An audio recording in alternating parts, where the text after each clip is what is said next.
How's it going, YouTube? Coming in today with another video, and today, guys, what the bring you is my Runic Striker Spellbook Spright deck. Now, that sounds like a lot, but this deck is very explosive, it's very fun, and it's also crazy with draw power. This is something that I really wanted to show you all because it's been a lot of fun to play and test online since the ban list dropped.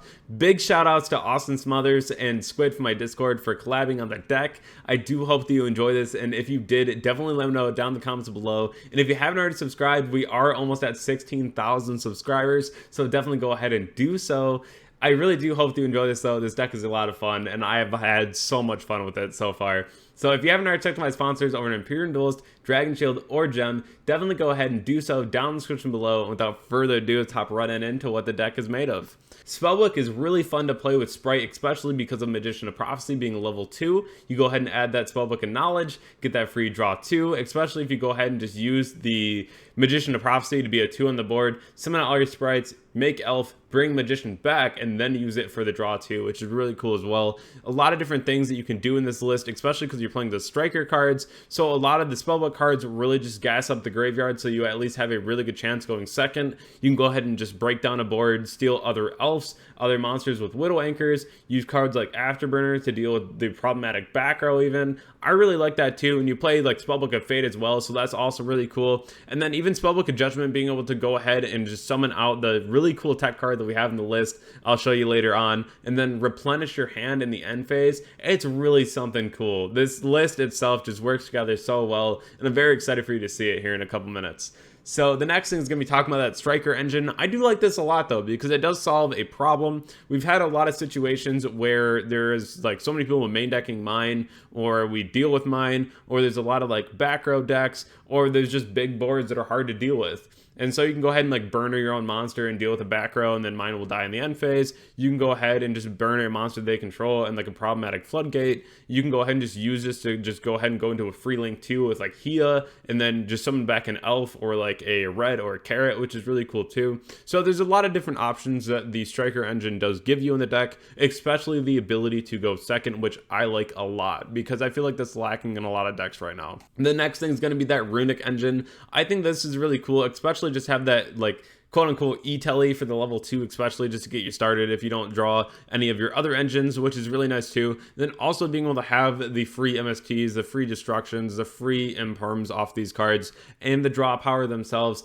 really helpful in the deck 100%. I really like using this engine. Even if you are trading your battle phase, I feel like it matters a lot less because you have so many cards you have in your side of the board just from everything that you're drawing. It just really never mattered if you didn't have a battle phase for like one time, right?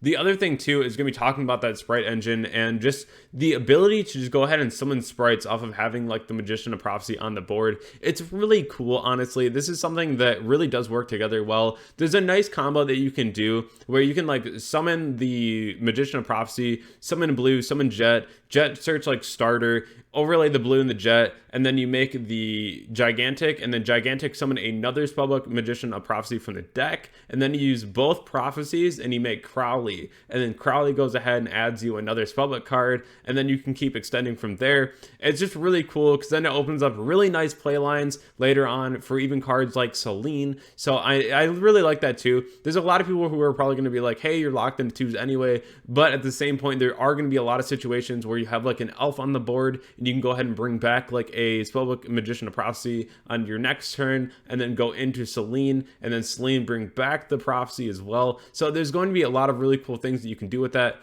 Also, Selene bringing back the other card that I'm going to show you too is going to be very nice, especially since Tier Limit is the best deck in the format. There is a card that's going to be a very nice counter for that, and it's very inexpensive right now, so maybe you just want to pick yourself up one if you're playing Spright, because I think that it's going to be a really cool tech card moving forward. Also, big shout outs to Squid for that one.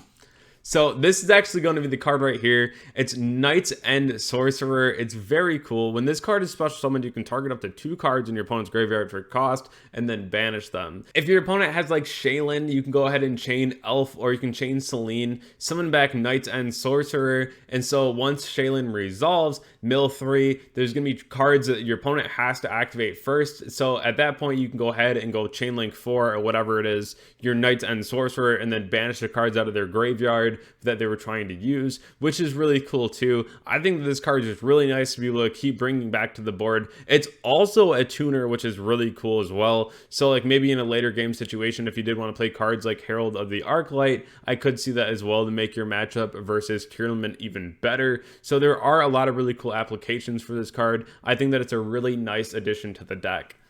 So moving forward though, I really want to say this one too. Borreload versus Tear is actually really strong. It cannot be targeted by monster effects. Yes, it can get Soliaked, but if you're in a situation where it's like a simplified game state against Tearlament, this is so hard to deal with, especially because the biggest monster on the board that Tear can summon will end up just being the Kaleidohar outside of like Zeraboros, and that only gets to 35 if they have the field spell. And then this can also make something lose 500 attack and defense, which is pretty cool too. Honestly, this is going to be something, summoning it against Tear is going to be really nice. And this is, again, just in those simplified game states, you know that like Soliak isn't there. This is going to be something that I think will catch a lot of people off guard. Also in that situation where you can go ahead and like steal a Kaleidohar with the effect of Borreload, it's also pretty cool as well. So just something to consider that I thought was really cool.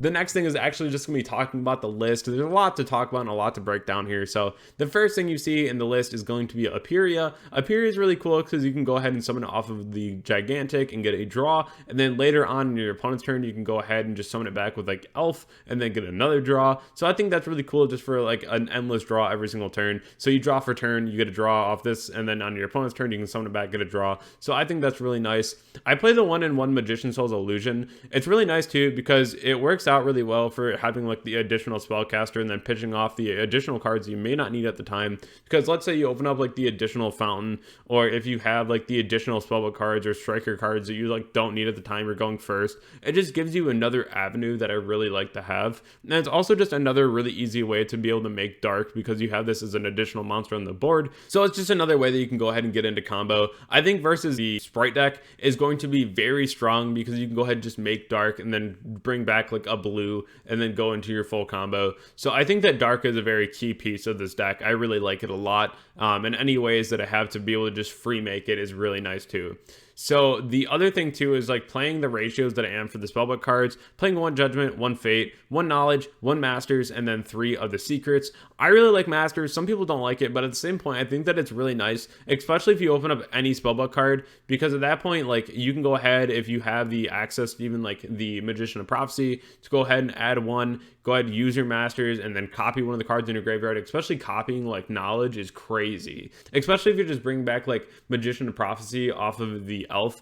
I think that's pretty nuts too. So I think the engine itself really does work well in the deck. And then you have cards like Fate too that just really do work well, especially clearing cards like Mine. Or if you're dealing with even Spright in general, going ahead and getting that removal is really nice too.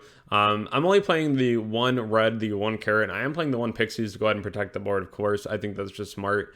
As for the sideboard, I am siding the Beat Cop and the Mystic Line. If it's still legal, we're still going to play it, you know?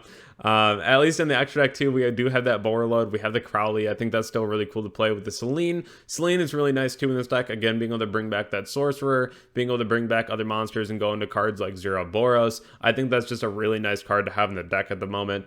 And then also, again, just talking about that striker engine in here, being able to give you the ability to go second, I think is really nice too. And then also when you're going first, you can set up a pretty nice board as well, because you always have spell count in this deck for what it feels like. And that's just another really cool way that you can go about just breaking a board and setting up your own again. And so even going into your Hornet Drone, going to Kagari, then going your Hornet Drone again to go into Hida, the ability to resummon any elves, carrots, reds, and then also just having the Link 2 on the board, so you can go ahead and free summon some of your Sprite cards as well, I think is really nice too.